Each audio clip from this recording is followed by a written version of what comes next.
Hello students, welcome to my channel Sync Physics with Suraj. I am Suraj, your physics guide through your whole journey of class 11, 12, NEET and JEE examination. So आज की इस video में हम बात करेंगे नए chapter की mechanical properties of solid. इस चैप्टर को भी हम पार्ट वाइज और बहुत ही डिटेल वाइज पढ़ने वाले हैं और एक एक टॉपिक को अच्छे से पढ़ेंगे ताकि आपके कॉन्सेप्ट इस चैप्टर को लेकर सारे क्लियर हो जाए। चलिए शुरू करते हैं वीडियो को बिना किसी टाइम को वेस्ट किए हुए। तो सबसे पहले हमारे पास में जो मेन टॉपिक आता है वो है इलास्टिसिटी इस चैप्टर में। लेकिन इलास्टिसिटी पढ़ने से पहले हमें मॉलिक्यूलर स्ट्रक्चर के बारे में थोड़ा बहुत पढ़ना पड़ेगा। और तुम्हें बाकी डेली लाइफ का तो पता ही है, तुम्हें तीन तरह के मटेरियल होते हैं, सॉलिड, लिक्विड, गैस। सॉलिड में स्ट्रक्चर फिक्स होता है, लिक्विड में स्ट्रक्चर फिक्स नहीं होता है और गैसेस का तो स्ट्रक्चर होता ही नहीं है। पर्टिकुलर किस में भी रखो वो उसका शेप ले लेती है। लिक्विड का भी सेम केस है। तो इस तरह से हम कह सकते हैं कि ये पर्टिकुलर किसी न किसी शेप और साइज में है। तो शेप और साइज में होने के लिए इनके पास क्या होता है, इंटरमॉलिक्यूलर फोर्स होता है। सो इंटरमॉलिक्यूलर फोर्स दो मॉलिक्यूल के बीच का फोर्स होता है जिसके थ्रू एक मॉलिक्यूल दूसरे मॉलिक्यूल को क्या करता है, अट्रैक्ट करता है और साथ में बाउंडेड रखता है, बांध के रखता है। इस फोर्स की वजह से ही इनका शेप बना हुआ है। किसी में कम होता है इंटरमॉलिक्यूलर फोर्स जैसे कि लिक्विड और गैस, किसी में अच्छा होता है इंटरमॉलिक्यूलर फोर्स जैसे कि सॉलिड्स। उस हिसाब से हमारा इंटरमॉलिक्यूलर फोर्स डिसाइड करता है कि किसमें इलास्टिसिटी होगी या फिर किसी में इलास्टिसिटी नहीं होगी। ठीक है, आई होप समझ में आया होगा मैं क्या कहना चाह रहा हूँ। तो इंटरमॉलिक्यूलर फोर्स पढ़ लेते हैं। The force between the molecule due to electrostatic interaction between the charges of the molecule are called intermolecular forces. एक चार्ज दूसरे चार्ज की वजह से मॉलिक्यूल में जो फोर्स लग रहा है जिससे बाउंडेड है उसे इंटरमॉलिक्यूलर फोर्स बोलेंगे। These forces are also called the van der Waals forces and are quite weak as compared to the interatomic forces.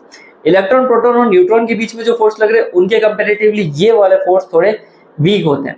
ठीक है, these forces are also electrical in nature.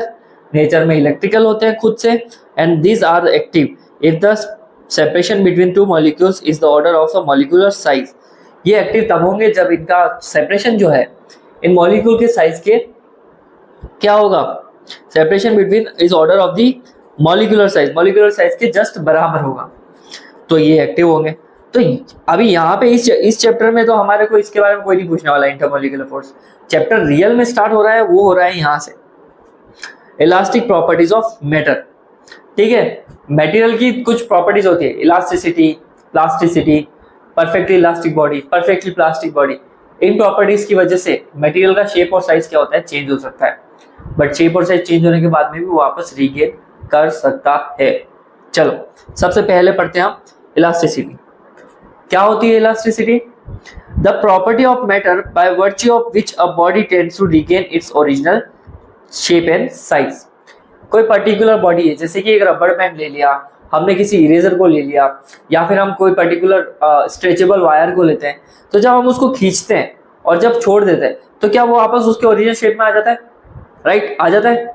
हम बंडल नोट को बांधने वाले जो rubber band की बात करते हैं उसके ऊपर भी जब हम उसको खींचते हैं तो वापस आ जाता है। तो ये देखो मैंने एक एग्जांपल दे रखा, वायर को खींचा तो इसकी लेंथ थी, लेंथ में इंक्रीमेंट हुआ, जैसे ही रिलीज किया वापस क्या आ गया, ओरिजिनल शेप में आ गया, ओरिजिनल शेप में आ गया। इसकी ये प्रॉपर्टी को क्या बोलते हैं हम, इलास्टिसिटी बोलते हैं। इसमें बॉडी चाहती है कि वो उसके ओरिजिनल शेप में बनी रहे, उसको कितना भी मोड़ो तोड़ो वो वापस अगर ओरिजिनल शेप में आ पा रही है तो उस बॉडी का जो ये प्रॉपर्टी है उसे क्या बोलेंगे हम, इलास्टिसिटी बोलेंगे। जैसे डिफॉर्मिंग फोर्स को रिमूव करोगे, जैसे तुमने उस पर लगे वो फोर्स को छोड़ दिया तो वापस ओरिजिनल शेप में आ जाएगी, इसको इलास्टिसिटी बोलते हैं। एग्जाम्पल रबर बैंड हो गया, स्टील हो गया। स्टील एक मेटल है, देखने में लगता है कि हाँ भाई उसको क्या ही स्ट्रेच करे, बट जब उसको हल्का सा भी स्ट्रेच करो तो वापस ओरिजिनल शेप में आ जाती है। ठीक है, तो ये इलास्टिसिटी होती है। नेक्स्ट भी है प्लास्टिसिटी। प्लास्टिक ऐसे मटेरियल होते हैं जिनको खींचने पे क्या होता है वो ओरिजिनल शेप में नहीं आते। किचन में रखी हुई पॉलीथीन को खींच के देखो, अभी भी किचन में जाके तुम उसको खींच के देखो, खींच लिया छोड़ दिया, वो डिफॉर्म हो गई तो वापस ओरिजिनल शेप नहीं आ पा रहा है। तो इस तरह की बॉडी को क्या बोलेंगे, प्लास्टिसिटी बोलेंगे। ठीक है, the property of matter by virtue of which it does not regain its original shape and size after the removal of deforming force. Deforming force हटाने के बाद में भी अगर वो नहीं आ पाती है तो उसे हम प्लास्टिक बोलेंगे। कितने भी प्लास्टिक को खींच के देख लो, शेप बदला तो बदल गया, वापस ओरिजिनल नहीं आएगा। ठीक है, प्लास्टिक मटेरियल सब उसके एग्जांपल हुए। नेक्स्ट है हमारे पास में परफेक्टली इलास्टिक बॉडी। अब इलास्टिसिटी और परफेक्टली इलास्टिक बॉडी में क्या फर्क है? अगर कोई बॉडी, देखो डेफिनेशन तो वो की वही है कि बॉडी वापस शेप गेन कर रही है और वो सब ठीक है। अगर बॉडी अपना शेप 100% रीगेन करती है, कोई बॉडी उसको खींचा है आपने और उसको छोड़ दिया, 100% टू 100% एक्यूरेटली वैसी की वैसी हो जाती है, तो इस तरह की बॉडी को हम क्या बोलेंगे? Perfectly elastic body. Clear? If on the removal of a deforming force the body regained its original configuration completely का मतलब एक आइडियल कंडीशन होती है 100%, तो उसे हम क्या बोलेंगे? परफेक्टली इलास्टिक बॉडी बोलेंगे। क्लियर है? ये परफेक्टली इलास्टिक बॉडी हो गया। यहाँ पे कुछ एक एग्जांपल दे रखा है इसका, एक क्वार्ट्ज फाइबर और एक फास्फोरस ब्रॉन्ज का जो अलॉय होता है, या फिर कह सकते हैं उनका कॉम्बिनेशन से बना हुआ, जैसे क्वार्ट्ज फाइबर हो गया, फास्फोरस ब्रॉन्ज होते हैं, ये कितनों से मिलकर बने रहते हैं? कॉपर, टिन और फास्फोरस, इनके कॉम्बिनेशन से। तो ये nearest approach to the perfectly elastic body in the sense, इसको कह सकते हो कि 100% के आसपास, मतलब कि 99.99% के आसपास भटक रहा है। जिस तरह से डिटॉल मारे 99.9%, वैसे ये भी 99.9% के आसपास भटक रहा है। तो ये परफेक्टली इलास्टिक बॉडी का एग्जाम्पल है, बट डेली लाइफ में ऐसा कुछ पॉसिबल नहीं होता है जो 100% हो। और फिर दूसरी बॉडी आती है हमारे पास में, क्या? Perfectly plastic body. भाई परफेक्टली प्लास्टिक बॉडी क्या होती है? परफेक्टली प्लास्टिक बॉडी वो बॉडी होती है जिसको खींचने पे वो उसकी शेप में बिल्कुल चेंज कर लेती है, फिर तो उसको कितना भी कर लो वो वापस आ ही नहीं पाएगी, उसके ओरिजिनल शेप में नहीं आ पाएगी। ठीक है? उसे हम परफेक्टली प्लास्टिक बोलेंगे। If the body does not have the tendency to recover its original configuration, body के पास टेंडेंसी नहीं है ओरिजिनल कॉन्फ़िगरेशन को रिकवर करने की, तो और रिफॉर्मिंग फोर्स हटाने के बाद में भी, तो उस बॉडी को क्या बोलेंगे हम? Perfectly elastic. जैसे पैराफिन वैक्स, वेट क्ले, मिट्टी हो गई, मिट्टी को अगर तुमने फेंक दिया उसका शेप बदल गया, ठीक है, गिल्ली मिट्टी हो गई या कुछ और। पैराफिन वैक्स ले लो, मोमबत्ती वगैरह, तुमने उसको हल्की सी हीट दी तो शेप ही बिगड़ जाता है उसका पूरा। ठीक है? एक्सटर्नल फोर्स लगाते ही शेप बदल जाता है, उनको क्या बोलते हैं? Perfectly plastic. एक नोट है जो बहुत इंपॉर्टेंट है, practically there is a no material which is either perfectly plastic, ना तो परफेक्टली इलास्टिक है ना परफेक्टली प्लास्टिक है। उस तरह के मटेरियल को क्या बोलेंगे कि डेली लाइफ में वो एग्जिस्ट ही नहीं करते। ठीक है? डेली लाइफ में वो चीज़ एग्जिस्ट करती ही नहीं है, उसे परफेक्टली प्लास्टिक बोलेंगे। और कब से ये वर्ड आ रहा है ना, अभी अपन उसको देख लेते हैं। ये डिफॉर्मिंग फोर्स है क्या चीज़? ये deforming force. Deforming force actual में क्या होता है? कैसे समझाया आपको?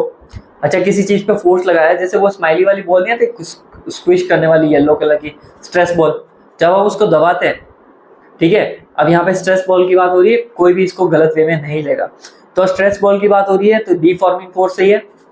और जब हम उसको दबाएंगे तो सीधी सी बात है, वो स्ट्रेस बॉल क्या होगी? दब जाएगी, उसका शेप चेंज हो गया, हटा देंगे तो वापस ओरिजिनल शेप में आ जाएगी।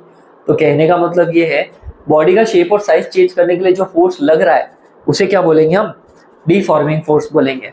अ deforming force is an external force that changes the shape and size and the structure of an object. ठीक है? It can also affect the molecular structure, पूरा मॉलिक्यूलर स्ट्रक्चर ही बिगड़ जाता है उसका। ठीक है? इसे बोलते हैं deforming force. Reason of elasticity समझाते हैं आपको, होता क्यों है। ठीक है? तो सबसे पहले देखो, ये मॉलिक्यूल्स है, ये किसी एक सॉलिड का क्या है? एक नॉर्मल सा स्ट्रक्चर है जिसको हमने यहाँ पे ड्रॉ कर रखा है। ठीक है?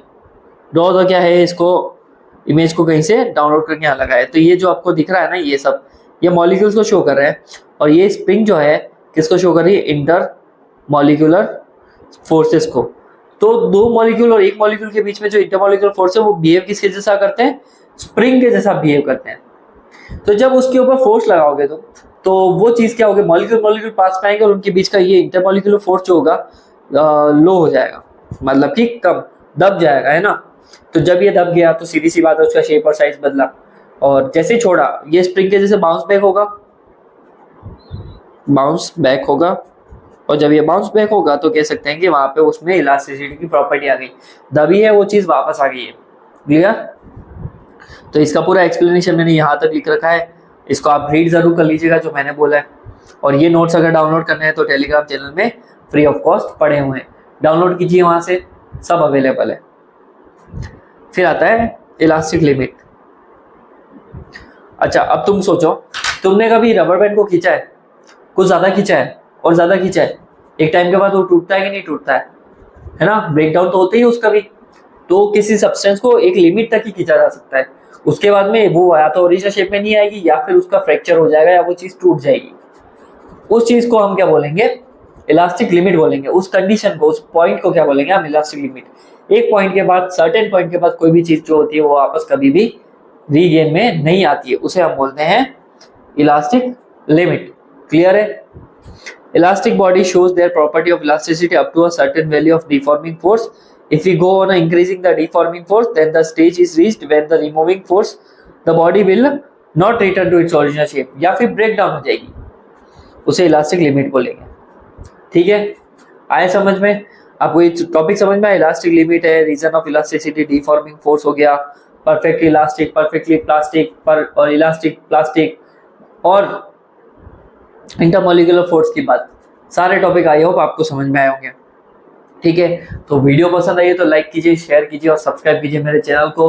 नोट्स डाउनलोड करना है, टेलीग्राम चैनल ज्वाइन कीजिए, आप यहाँ से भी ज्वाइन कर सकते हैं वीडियो को पोस्ट करके, QR कोड स्कैन करके, और you can support us in our journey. मिलते हैं नेक्स्ट वीडियो में, और उन दोस्तों को जरूर शेयर कीजिएगा जिन्हें इसकी बहुत ही नीड है। ठीक है, बाय बाय, टेक केयर।